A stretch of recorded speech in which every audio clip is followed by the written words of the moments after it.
ETF index mutual funds నేర్చుకుని stock మార్కెట్లో రాణించాలనుకుంటున్నారా? వెంటనే ఈ నెంబర్కి కాల్ చేయండి. రమ్మగారు, భక్తుల కథలు గతంలో మనము కొన్ని కథలు చెప్పుకున్నామండి. అలాంటి ఏదైనా కథ ఉంటే ఈరోజు చెప్పుకుందాం. భగవద్భక్తి. మనం భగవంతుని చూడడం ఎలా, సాక్షాత్కారం ఎలా దొరుకుతుంది, ఇలాంటివి సాక్షాత్కారం బోల్డ్ ఆలోచిస్తూ ఉంటాం. అవును. అంటే ఎవరికైనా దేవుడు కనిపించాడు, పురాణం విన్నాం అనుకో, వాళ్ళు ఎవరికో భగవంతుడు ప్రత్యక్షం అయ్యాడంటే ఎలా వస్తాడు, ఎలా ఉంటాడు, ఏం చేస్తాడు, అలా మనకి ఎప్పుడు కనిపిస్తాడు, ఆ, ఏం అసలు చేస్తే కనిపిస్తాడా? ఎన్ని వస్తాయి, బోల్డ్ వస్తాయి కదా. అయితే అలాంటిది ఒక కథ చెప్దాం. తప్పకుండా. ఇది గౌహతి జైల్లో, అంటే మనకి నార్త్ ఇండియాలో అన్నమాట. ఏదో ఈ మధ్య కథల పుస్తకాలు 2-3 పంపించారు మా ఫ్రెండ్ ఒకరు. చాలా బాగున్నాయి, మంచి మంచి కథలు. నేను చిన్నప్పుడు ఒక చోట విన్నాను, దాని మీద ఒక క్లారిటీ లేదు నాకు. చాలా కాలం క్రితం. నేను చదివితే బాగా గుర్తుంటుంది, వింటే సగమే గుర్తుంటుంది నాకు. ఒక 5-6 సార్లు వింటే గుర్తుంటుంది కదా కదా. ఓసారి వింటే అంత గుర్తుంది, ఏదో వేగ్గా గుర్తుంటుంది. అది కనపడింది అనమాట, చెప్దాం అనుకున్నాను. బాగుంటుంది, మంచి కథ. ఈ గౌహతిలో ఒక చిన్న జిల్లా, గౌహతి జిల్లాలో ఏవో ఖగీపూరు, గాంగీపూరు అని బోళ్ళని ఊళ్ళు ఉన్నాయి. ఆ ఊళ్ళలో జమీందారులు ఉండేవాళ్ళు, ఎప్పటి సంగతో ఇది. అయితే ఈ జమీందారుల దగ్గర ఏంటంటే, ఆ ఊళ్ళో ఉన్న బీద బిక్కి జనం, అనాథలుగా ఉండే పిల్లలు, అమ్మా నాన్న లేని పిల్లలు, వాళ్ళని ఏం చేసేవాళ్ళు అంటే జమీందారులు తమ దగ్గర పెట్టుకునేవాళ్ళు. ఇక జమీలో లోపలే ఆ గడిలోనే ఉంటూ ఏవో వాళ్ళకి చేతొచ్చిన పనులు, గట్టిగా పని చేయగలిగే వాడితో గట్టి పని, చిన్న పని ఏదో మేధకులుగా ఉన్నారనుకో, ఏదో గొడ్లు గాయటాలు, మేకలు గాయటాలు లాంటివి, కాస్త పాలు తీసి ఇవ్వటాలు, వాడి ఓపికను బట్టి వాడికి ఇన్ని గొడ్లని అప్పచెప్పేవాడు. వ్యక్తిని బట్టి వాడు చేయగలిగే పని, కొంచెం సమర్థుడు తెలివైన వాడు అయితే పై పనులలోకి ప్రమోషన్ వచ్చేసేది. లేకపోతే ఏముంది, ఆ పిల్లలు ఆ గొడ్లు తోలుకెళ్ళటాలు అవి చేసి వచ్చి జమీలోనే లోపల ఆ తిళ్ళు తినేసి అక్కడే ఏదో గొడ్డదొడ్లో ఎక్కడో చోట హాయిగా పడుకుని మళ్ళా భోజనాలు అన్నీ మామూలు జరిగిపోతూ ఉండేవి. వాళ్ళకి ఏంటంటే జీవితానికి భయం లేదు. ఈ జమీందారు ప్రాపకంలో ఉండేవాళ్ళు. అలాంటి కాలం అనమాట.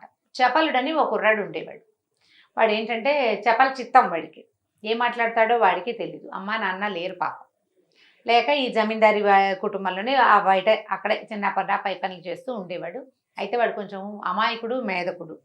ఎవరికైనా పుట్టుకతోటి కొంత తెలివి ఉంటుంది. ఆ తెలివిని మనం చుట్టుపక్కల ఉన్న జనం, అంటే సాంగత్యం వల్ల, సంఘం వల్ల, మనం ఎవరితోటి కలిసి ఉన్నామో వాళ్ళ పరిస్థితులు, వాళ్ళ ప్రభావము, వాళ్ళ పద్ధతుల వల్ల తెలివి రాపిడికి గురయ్యి ఇంకా కొంచెం తెలివిగా అవుతారు. అవునండి. కొంచెం తెలివి తక్కువ వాళ్ళు అనుకో, వాళ్ళకి సరైన కంపెనీ, సరైన మాట తీరు లేకపోతే వాడికి ఏం తెలియదు. వాడు ఏదో ఎడ్డిగా మాట్లాడాడు, ఖండించి అరే అబ్బాయి తప్పురా, అట్లా కాదు ఇట్లా అనాలి అని చెప్పేవాళ్ళు ఎవరు లేరనుకో, వాడు అలానే ఉంటాడు. ఇక వాడు అలాగే ఉంటాడు. మన దగ్గర మంచి పెంపకాలు అన్నీ ఉన్న ఇళ్లల్లో కూడా పిల్లలు మొండిగా మాట్లాడతారు. ఎవరైనా పెద్దవాళ్ళని తుస్కరిస్తే నీ బొట్టు నా బొట్టు వాళ్ళు కేకలేదనుకో, అట్లా అనకూడదు అని చెప్పలేదనుకో, వాడు అదే మాట్లాడతాడు. అదే మాట రేపొద్దున మన్ని కూడా అంటాడు. నోటికి ఎంతసేపు నవ్వేస్తారు తల్లులు, మావాడు ఇలాగే మాట్లాడతాడని. అది శాశ్వతంగా ఉండిపోతుంది, దాన్ని కట్ చేయాలి. తప్పు, అలా మాటలు ఎక్కువ అవుతున్నాయి, అలా కూడా అనకూడదు, అట్లా అనకూడదు. వాళ్ళు వెళ్ళిపోయాక నువ్వు ఇందాక అలా మాట్లాడావు, అలా మాట్లాడకూడదు అని చెప్పాలి తప్పకుండా. ఈ కరెక్షన్స్ అవి లేకపోవటము, సరైన సాంగత్యం లేకపోవటంతో వాడి ఎడ్డిగా, తెలివి తక్కువగా, చపలచిత్తంగా ఉండే మాటలు వాడికి ఫిక్స్డ్గా అలాగే ఉండిపోయినాయి. ఒక రకమైన అమాయకత్వం, కొంత మూర్ఖత్వం, కొంత తెలియంతనం, ఇలా నానా రకాల భావాలతోటి ఉండేవాడు. అయితే వాడికి ఒక 5 ఆవుల్ని అప్పచెప్పారు. వాడు ఆవులు మేపుకోవడానికి పోయేవాడు. ఒకరోజు చెరువు పక్కన ఆవుల్ని వదిలిపెట్టాడు. అవి నీళ్ళు తాగి వేస్తున్నాయి చుట్టుపక్కల ఎక్కడో. ఓ చెట్టు కింద కాళ్ళు జాపు పడుకున్నాడు. అంతలో ఏమైందట, ఒక బ్రాహ్మణ ఆయన అక్కడికి వచ్చాడు. ఆయన చక్కగా సాధువుగా ఉన్నాడు, మంచి తిలకధారణ చేశాడు. ఆ బొట్టు అది చూస్తే మహాముచ్చటగా ఉన్నాడు, బాగున్నాడు. చూడ్డానికి దండం పెట్టాలనిపించేంత చక్కటి రూపం. బొట్టు అది అంటే చక్కగా బొట్టు పెట్టుకుని, నామం పెట్టుకుని, గుండు పిలక అవి ఉంటే ఏదో బాగున్నాడు అనిపిస్తుంది కదా. సరే, అతను ఏం చేశాడు, ఈ ఒంటి మీద ఉన్న ధావతి విప్పి ఒక చిన్న తువ్వాలొటి కట్టుకుని చెరువులో దిగి స్నానం చేశాడు. సంచి ఎక్కడో తగిలిచ్చాడు చెట్టుకి. స్నానం చేసి వచ్చాక గట్టు మీద నిలబడి కూర్చుని ముక్కు మూసుకుని బోల్డ్ సేపు ధ్యానం చేసుకున్నాడు. తడిబట్టతోటే కూర్చుని ధ్యానం చేశాక సరే లేచాడు. ఊళ్ళోది శుభ్రంగా తుడుచుకుని, ఇందాక విప్పి పక్కన పెట్టుకున్నాడుగా, ఆ పంచ కట్టుకుని లోపల నుంచి ఓ ఉత్తరీయం తీసి మెడలో వేసుకున్నాడు. సంచిలో 2 సున్నుండలు ఉన్నాయి. 2 సున్నుండలు తీసుకుని తిన్నాడు. తిని కాసిన చెరువులోకి దిగి మంచి వైపు నుంచి కాసిన మంచినీళ్ళు దోశలతో నీళ్ళు పట్టుకు తాగి బయలుదేరి వెళ్ళబోయాడు. ఈ చపలుడు చూస్తున్నాడు ఇందాక నుంచి. ఆయన ఏం చేస్తాడు, ముక్కు మూసుకుని ఎలా కూర్చున్నాడు, ట్రై చేశాడు ముక్కు మూసుకుని. మన వల్ల అయ్యేలా కదా. ఏం చేశాడు ఈయన, ముక్కు మూసుకుని. సరే అయ్యా నమస్కారం అండి అన్నాడు. నమస్కారం నాయనా, ఏమిట్రా నాయనా అని అడిగాడు. మీది ఏ ఊరండి అన్నాడు. అదేదో ఊరు అవతల. మరి ఎక్కడికి వెళ్తున్నా అంటే గౌహతిలో మా శిష్యులు ఉన్నారు, దౌలతాబాద్లో శిష్యులు ఉన్నారు, నేను అక్కడికి వెళ్తున్నాను అన్నాడు. ఇందాక మీరు ముక్కు మూసుకుని ఏదో చేశారు, ఏం చేశారంటే అన్నాడు. నేను ముక్కు మూసుకుని దేవుణ్ణి చూస్తున్నాను అని చెప్పాడు. ముక్కు మూసుకుంటే దేవుడు కనపడతాడనండి అని అడిగాడు. కనపడతాడు నాయన, నేను రోజు చూస్తాను దేవుణ్ణి అన్నాడు. అని చిరంజీవి అని చెప్పి వెళ్ళిపోయాడు. వీడు అనుకున్నాడు, ఓహో స్నానం చేసి కూర్చుని ముక్కు మూసుకోవాలి, తర్వాత ఏదైనా తినాలి, ముందు తినకూడదు అని అనుకుని ఏం చేశాడు, వాడి దగ్గర రెండో వస్త్రమే లేదు. ఆయన ఏం చేశాడు, ఇందాక ఒక చిన్న తువ్వాలు కట్టుకుని పంచి అక్కడ పెట్టాడు. వీడు ఒంటి మీద ఒక చిన్నది గావంచ లాంటిది ఉంది. ఆ గావంచ విప్పి అక్కడ పెట్టి బట్టలు లేకుండానే పోయి చెరువులో స్నానం చేశాడు. ఆయనకి గావంచ ఉంది కాబట్టి గావంచాతో కూర్చున్నాడు. మన గావంచ లేదు కదా, అలాగే కూర్చుందామని కూర్చుని ముక్కు మూసేసుకున్నాడు. ముక్కు మూసుకుని ఆయన ఏం చేశాడు, ఆయన వాడికి తెలియదు ఏంటంటే ఆయన ప్రాణాయామం చేశాడు. ఓ వైపు గాలి తీసుకుని రెండో వైపు గాలి ఏదో చేశాడు ప్రాణాయామం. లేదా కాసేపు ఆపి కాసేపు కుంభకాల నుండి తర్వాత వదిలిపెట్టి ఉంటాడు. వీడికి ముక్కు మూసుకోవడం ఒకటే అర్థమైంది. ఇక ముక్కు మూసుకుని కూర్చున్నాడు. పై ప్రాణాలు పైన పోతున్నాయి. చూద్దామంటే కళ్ళు తెరిపిళ్ళు పెట్టల్లా, ఏమీ కనపట్టల్లా. ఆ పైన వెళ్తున్నాడు గరుడుగా మనడు విష్ణుమూర్తి. అయ్యో వీడు అమాయకుడు ముక్కు మూసుకుంటే దేవుడు కనపడతాడని చూస్తున్నాడు కాబోలు అని చెప్పి, సరే వీడికి కనపడదాం, ప్రాణం పోయేలాగా ఉంది, వాడు ఏమైనా సరే ఆ దేవుడు ఎవడో వాడిని చూడాలి. దేవుడు ఎట్లా ఉంటాడో వీడికి తెలీదు. దేవుడు దేవుడు అని చెప్పుకుంటారు ఊళ్ళో. ఆయన ఎట్లా ఉంటాడో వీడికేం తెలుసు, ఏనాడు చూడలేదు, వాడికి బుద్ధి కూడా లేదు పాపం అంతా. అక్కడి నుంచి ఇక అట్లా ప్రాణం పోయే పరిస్థితి వచ్చేస్తుంది. వాడి కళ్ళు అవి తిరిగిపోతున్నాయి వెనక్కి. ఈయన వచ్చాడు, వచ్చి తట్టాడు. అబ్బాయి లేలే, నేనే దేవుణ్ణి వచ్చానని. ఆ కళ్ళు తెరిచి చూశాడు.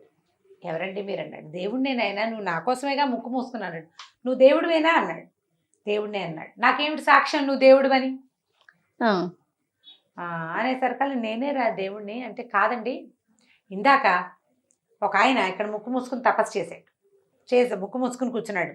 ఆయనకు నువ్వు రోజు కనపడతా ఉంటా, నేను ఆయన తీసుకొస్తా, నువ్వే దేవుడు అని ఆయన చెప్తేనే నేను నమ్ముతానన్నాడు. శభాష్. అనేసరికి ఆయన నన్ను ఎప్పుడూ చూడలేదన్నాడు. కాదు నేను చూశానని చెప్పాడు ఆయన నేను చూశానని చెప్పాడు కాబట్టి ఇప్పుడు నేను ముక్కు మూసుకు కూర్చున్నాను. నువ్వు వచ్చావు కదా, దేవుడివో ఇంకోడివో, ఆయన చెప్పిన మాట అక్షరాల నిజం. ఆయన అబద్ధం ఎందుకు చెప్తాడు, పండితుడు పెద్ద ఆయన పాపం, ఆయన నిజమే చెప్పాడు. అనేసరికల్లా ఆయన వాడు అబద్ధం చెప్పాడు, నీకు ముక్కు మూసుకుంటాడు కానీ అతను నన్ను ఎప్పుడూ చూడలేదన్నాడు. నువ్వు చెప్తే నేను నమ్మాను, నువ్వెవరో నాకు తెలియదు, నాకు ఆయన తెలుసు. ఆయన ముక్కు మూసు కూర్చున్నాడు. ఆయన చెప్పాల్సిందే. ఆయన చెప్పాడు, సరే నువ్వు ఇక్కడే ఉండు, నేను వచ్చే లోపల నువ్వు వెళ్ళిపోతావేమో, ఇక్కడ ఉండమని ఏం చేశాడు, ఈ 5 ఆవులకి మెడలో పలుపు తాళ్ళు కట్టి ఉంటాయి కదా పుచ్చుకోవడానికి వీలుగా, తాళ్ళు ఉడదీసి ఆ 5 తాళ్ళు ముడేసి ఆ విష్ణుమూర్తిని చెట్టు కట్టేసి పరిగెత్తుకుంటూ వెళ్ళాడు. వెళ్ళేసరికల్లా సరే అక్కడ పరిగెత్తుకెళ్ళి వెళ్ళి ఆయన ఎక్కడికో నడిచిపోతున్నాడు. ఆయన పట్టుకొచ్చాడు. అయ్యా ఒక ఆయన వచ్చాడండి, నేను కూడా ముక్కు మూసు కూర్చుంటే మీకు మళ్ళీను ఆ వచ్చిన ఆయన నేనే విష్ణుమూర్తిని దేవుడిని అని చెప్తున్నాడు. విష్ణుమూర్తి అంటల్లా నేనే దేవుడిని అని చెప్తున్నాడు, దేవుడు అవునో కాదో చూడండి అన్నాడు. అనేసరికల్లా ఆయన తెల్లబోయాడు. తెల్లబోయి వచ్చాడు దగ్గరికి. తీరా చూస్తే చెట్టుకి తాడు కట్టేసి ఉంది కానీ మనిషి ఎవరు అక్కడ కనిపించట్లా. ఇదిగోనండి ఈయనే నేను దేవుణ్ణి అంటున్నాడు, మీరు చూడండి అంటే ఇతనికి అర్థమైంది బ్రాహ్మడికి, వీడు ఖచ్చితంగా భగవంతుడిని చూస్తున్నాడు, తను చూడలేకపోతున్నాను. అర్థమయ్యి ఆయన అయ్యో నేను ఎంతో తపస్సు చేయాలి ఇంకానని వెళ్ళిపోయాడు. ఆయన దేవుడేనని చెప్పి అప్పుడు నువ్వు నిజంగానే దేవుడివా అని చెప్పి కట్లు ఓడి తీసేసాడు. ఈ చెప్పలేడు ఓడి తీసేస్తే ఆయన నీకేం కావాలో చెప్పు అన్నాడు. రోజు నేను ముక్కు మూసుకున్నప్పుడు నువ్వు నాకు కనపడు, నాతో పాటు ముక్కు మూసుకుంటే దేవుడు కనపడతాడని చెప్పాడు చూడు, ఆయనకు కూడా కనపడాలి నువ్వు. ఆయన చెప్పాడు. ఆయన తనకి కనపడ్డాడు రా, ఆయన అబద్ధం చెప్తున్నాడు, ఆయన నన్ను చూడలేదంటే నాకైతే నిజమే ఆయన చెప్పింది, ఆయనే నా గురువు, ఆయన చెప్పడం బట్టే కదా ముక్కు మూసుకుంటే నువ్వు కనపడ్డావు నాకు, నాతో పాటు ఆయన ముక్కు మూసుకున్నప్పుడల్లా ఆయనకు నువ్వు కనపడాలి అని ఒప్పించాడు విష్ణుమూర్తి. సరేనన్నాడు. ఇతను రోజు కూర్చుని అక్కడ ధ్యానం చేసుకునేవాడు, భగవంతుడిని కళ్ళారా చూస్తూ ఉండేవాడు. వాడి బుద్ధి మారిపోయింది, చపలత్వం పోయింది. సంవత్సరం గడిచింది. వీడి పిచ్చి రూపు, వెర్రిచూపు, అతి మాటలు అన్నీ పోయినాయి. నిత్యం భగవద్ దర్శనం చేసేవాడికి ఇంకేమిటి, వాడి జ్ఞాననేత్రం తెరుచుకుపోయినట్టే, ఇక ఏమీ లేదు. అవి వచ్చేసరికి ఒకళ్ళకొకళ్ళు దండం పెట్టుకున్నారు. అయ్యా నువ్వు నా గురువు అంటాడు, చెప్పలేడు, నువ్వే నా గురువి, నీ వల్లే నాకు విష్ణు దర్శనం అయింది అంటాడు అవతల పండితుడు. ఒకళ్ళనొకళ్ళు గౌరవించుకున్నారు. నువ్వే నా గురువి, నువ్వే నా గురువి అనేసరికల్లా అప్పుడు ఆయన ఏం చెప్పాడంటే, నీ వల్ల నాకు విష్ణు దర్శనం అయింది, ఇదివరకు పౌరోహిత్యం చేసేవాడిని, నేను అది కూడా వదిలిపెట్టేశాను, కేవలం విష్ణు దర్శనమే చేస్తున్నాను అంటే అప్పుడు చెప్పలు అడిగాడు, మరి మనం ఏం చేద్దాము అని. ఏం చేస్తాము? భగవద్ ధ్యానమే చేద్దాం, భగవన్ నామాన్ని ప్రచారం చేద్దాం అన్నట్టు పండితుడు. ఆయన పండితుడు అవడంతో ఆయన ఆలోచన, ఆయన విధానం, ప్రపంచాన్ని చూసే లుక్ వేరు. ఇప్పుడు భక్తుడైనప్పటికీ చదువు లేనివాడు, పల్లెటూరి వాడి ఆలోచన అవుట్లుక్ కొంత ఖచ్చితంగా వేరుంటుంది. మనకి తెలిసిన ఈ భగవన్ నామము, భగవద్ ధ్యానము, భగవత్ స్వరూపము ప్రపంచానికి తెలియచేద్దామన్నట్ట పండితుడు. ఇవాళ నుంచి మనం రామనామాన్ని ప్రచారం చేద్దాం అని చెప్పాడు. సరే, ఇద్దరు పేర్లు మార్చుకోవాలి, పేర్లు పెట్టుకోవాలి. అప్పుడు ఏమన్నారంటే, ఒకళ్ళకొకళ్ళు గురువు కదా. ఈ ఆవుల్ని కాసేవాడేమో పండిత దాసు, ఈ రెండు బ్రాహ్మణేమో అహీరదాసు. అంటే అహీరుడు అంటే గోవులు కాచేవాడు, గోవులు కాచేవాడి శిష్యుడు పండితుడు. ఆయన పేరు అహీరదాసు పెట్టుకుని పండితుడు శిష్యుడిగా మారినటువంటి ఈ పల్లెటూరు అబ్బాయి పండితదాసుగా పేర్లు పెట్టుకుని, ఈ పండితదాసు అహీరదాసు పేరుతోటి గౌహతి జిల్లా అంతా రామనామాన్ని ప్రచారం చేశారు. ఇది చాలా సంవత్సరాల క్రితం నిజంగా జరిగిన కథేనట.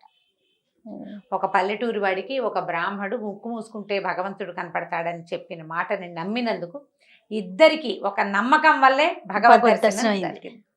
రోజు ప్రాణాయామం చేసే బ్రాహ్మడు ప్రాణాయామం అలవాటుగా భగవద్ దర్శనం ఏనాటికో లభిస్తుందని నమ్మాడు, కానీ ఒకడికి చెప్పిన మాట వల్లే తనకి దర్శనం లభిస్తుందని ఆయన ఊహించను కూడా లేదు. అట్లాంటి ఊహించని అవకాశాలు ఇస్తాడు భగవంతుడు నమ్మితే. త్రికరణ శుద్ధిగా భగవంతుణ్ణి నమ్మాలి. ఇప్పుడు భగవద్ దర్శనం అంటే సాక్షాత్తు స్వరూపంతో కనపడడం కాదు, భగవంతుడిలాగా ఎవడొకడు అమ్మా దేవుడిలాగా వచ్చాడు ఆయన ఆ సమయానికి అంట. ఎక్కడో పడిపోయాం, ఎవడో రోడ్డు మీద పోయేవాడు లేపి లేపేస్తాడు, ఎక్కడో కూర్చోబెడతాడు, కాస్త మంచినీళ్ళు ఇస్తాడు, వాడి పేరు కూడా అడగని చేయ మనం. అవునండి, వాళ్ళు ఎవరో కూడా మనకు తెలియదు. మళ్ళీ అతను ఎదురుపడినా నువ్వు గుర్తుపట్టవు, నువ్వెవరో అతనికి తెలియదు. ఆ సమయంలో భగవంతుడు ఏ రూపంలో వచ్చాడు? దారే పోయేవాడి రూపంలో వచ్చాడు. అంతే కదా? అంతే. ఓ పిల్ల తప్పిపోయింది, ఇక్కడ వెతుక్కుంటారు, ఆ పిల్లని ఎవరో ఎత్తుకుపోయారు. ఇటు నుంచి సైకిల్ మీద వెళ్తున్న ఒక కుర్రాడు ఎత్తుకుపోయిన ముష్టిదాని చేతిలో ఇంత చక్కటి పిల్ల ఉంది ఏమిటి, అక్కడ వెతుకున్నారు, ఈ పిల్లనేమో నా పిల్లని వెనక్కి తీసుకొచ్చిస్తే దేవుడు, అతనే దేవుడు, విష్ణుమూర్తి ఆ రూపంలో వచ్చాడు. మనం దాన్ని తెలుసుకోవాలి. ఇది ఈ స్వరూపంలో భగవంతుడు మనకి సహాయం చేశాడని గుర్తెరగాలంటే నమ్మాలి కదా. శంఖచక్రాలు ఉన్నవాడే విష్ణువా? కాదు కదా. శంఖచక్రం లేకపోయినా కూడా విష్ణువే. మనని రక్షించిన వాడెప్పుడు, మనకి ఆపదల్లో ఆదుకున్నవాడు, అవసరానికి ఒక సహాయం చేసేవాడు, మనకి, మన తోటి వాళ్ళకి, మన పిల్లలకి, మన అక్క చెల్లెళ్ళ అన్నదమ్ములకి ఎవడైనా ఒకడు సహాయం చేశాడు అయాచితంగా, ఎవరో తెలియకుండా చేశాడంటే అది భగవత్ సహాయమేనని మనం తెలుసుకుని గుర్తెరిగి ప్రవర్తించాలి. భక్తుల కథలు చెప్పేవన్నీ దానికోసం. అది రూపం ఎలా ఉన్నా సరే, వాళ్ళు ఎవరైనా సరే, వాళ్ళు వీళ్ళే కావాలన్న నియమం అసలు లేనే లేదు. మనం భగవంతుడి మీద విశ్వాసం ఉంటే మనకు తెలుస్తుంది, ఖచ్చితంగా మనకు అర్థమవుతుంది. చాలా మంది వితండవాదం చేస్తూ ఉంటారు, అమ్మగారు దేవుడేడి చూపించండి, ఇక్కడున్నారా అక్కడున్నారా అని. కానీ ఇలాంటి కథలన్నీ కూడా ఒక చంపపెట్టు లాంటివి కదా. నిజం. ఇప్పుడు కదా రమ్మగారు, నువ్వు గాలి పీలుస్తావు, చూపించు, అది చూపించలేవు, మనకి మిగిలినవి కనిపిస్తాయి. నింగి నేల నీరు నిప్పు కనిపిస్తుంది, గాలి చూపించు, అసలు అది లేకుండా ఒక్క క్షణం ఉంటావా నువ్వు? ఒక్క క్షణం గాలి లేని ఒక్క క్షణం నువ్వేమవుతావు?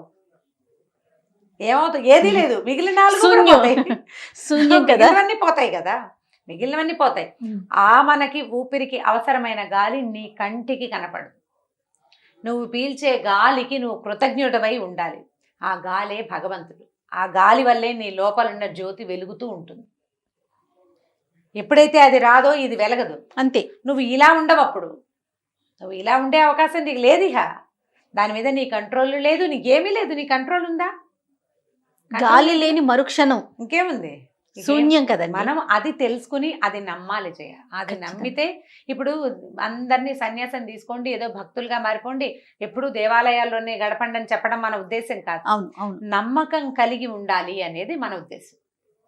నువ్వు భగవంతుడి మీద నమ్మకం ఉంటే మనిషి మీద నమ్మకం ఉంటుంది. ప్రపంచాన్ని నమ్మాలి. ఏవో ఇబ్బందులు వస్తాయి. దారి ఇప్పుడు చూడు, రోడ్డు మనం నడిచేందుకు ఉంది, అప్పుడప్పుడు జారి పడమా? పడితే ఇక రోడ్డు కాదంటామా మనం? భయం భక్తి రెండూ ఉండాలి.